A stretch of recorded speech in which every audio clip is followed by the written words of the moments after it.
Hi, boys and girls. Today we're going to look at a really cute book by Pete the Cat. And once we're finished, we're going to come back and make a picture. So I'm going to share my screen with you and show you the book. And Pete the Cat, I know a lot of you know Pete the Cat, and Pete the Cat is really fun. Can you smell that crisp air, cats and kittens? Harvest time is upon us. And that means one thing. Halloween is just around the corner. Pete the Cat and his family were rambling on over to the pumpkin patch. Halloween means lots of things. Fun costumes, trick-or-treating, things that go bumpity-bump in the night, and of course, jack-o'-lanterns. We're here!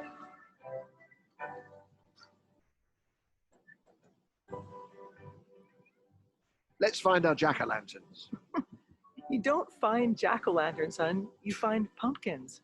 Then you carve those pumpkins into jack-o'-lanterns. Right you are. Let's find our pumpkin-o'-lanterns. Pete the Cat was very excited to find his pumpkin. He looks forward to it all year long because everyone in town brings their jack-o'-lanterns to the pumpkin pageant. If you have the most interesting jack-o'-lantern of the year, well, that's a real accomplishment.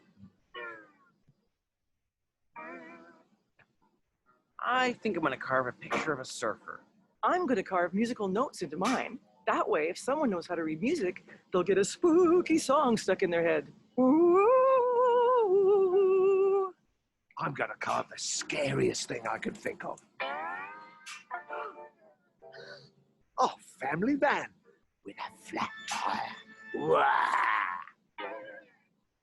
What are you going to carve, Rowboat?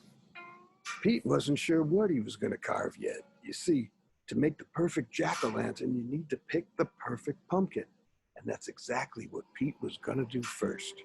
But finding the perfect pumpkin was a little harder than Pete thought it was going to be.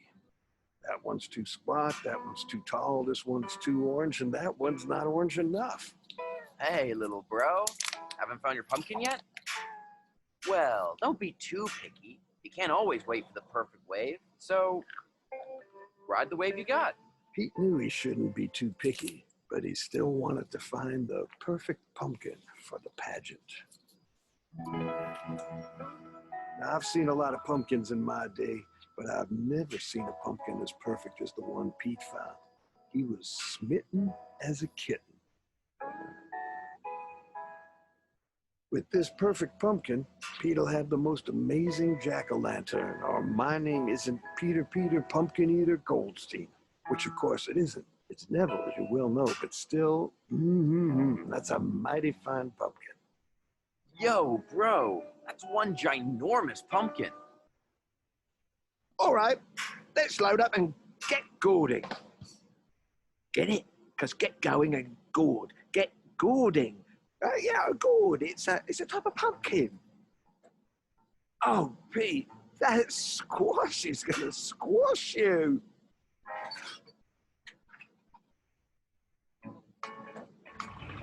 Well, now that Pete had the perfect pumpkin, he needed to carve the perfect jack-o'-lantern.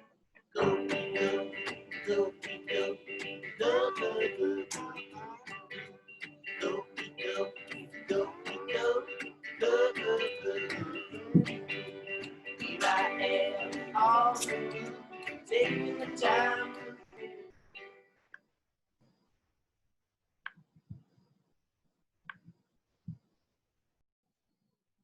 So what do you think Pete the Cat made his pumpkin look like? I wonder. And if you went to a pumpkin patch, what would you make your pumpkin look like? I'm sure some of you probably have pumpkins at your house. Maybe you carved them, maybe you didn't. So we're going to make a pumpkin today, and we can even turn it into a jack-o'-lantern. So I'm going to show you how to make a jack-o'-lantern if you drew one, which is very cool. And you can get really creative with this. You could give it a face. You could even make a really cool design on it. So I'm going to draw a couple on my paper and show you how you can make the face, but also how you could even do a design on it.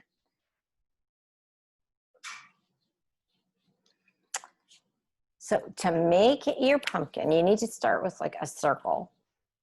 So if I'm going to make a pumpkin, I'm going to start over here. And I'm going to just make this kind of shape. And then if I want to give it a face, you could give it a black face or a yellow face. I'm going to use black so you can really see it. All we're going to do is we're going to make a triangle and a triangle. And I'd make a triangle here.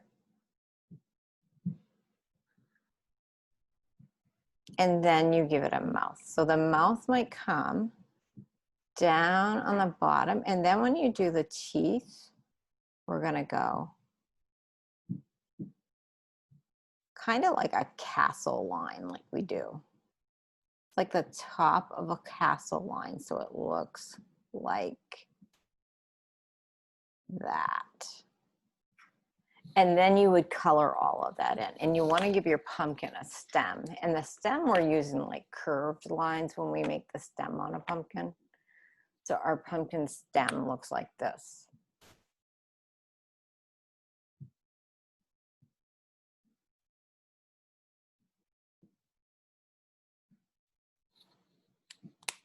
And I could make a second pumpkin over here. So I'm drawing my pumpkin over here.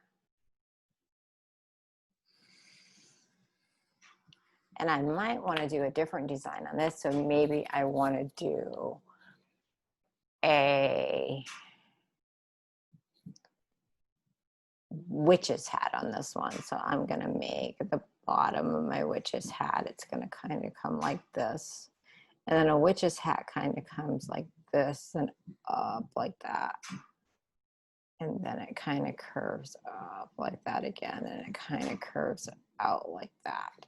And sometimes they are striped. So they have these nice stripes like this. And they're different colors.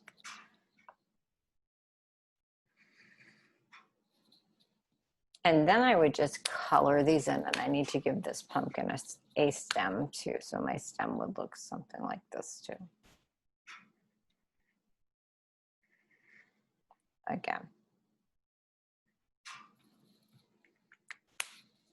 And when you make your pumpkins, you can even put them in a pumpkin patch. So I'm gonna finish this picture, and I'm also gonna make a pumpkin patch and put some jack-o'-lanterns in a pumpkin patch for you. And all of this will be at the end of the video for you. So have fun making your jack-o'-lanterns and your pumpkin patch. And I will see some of you, or most of you, next week when we do art in person, or when I zoom into your classroom, depending on what grade you're in. Bye.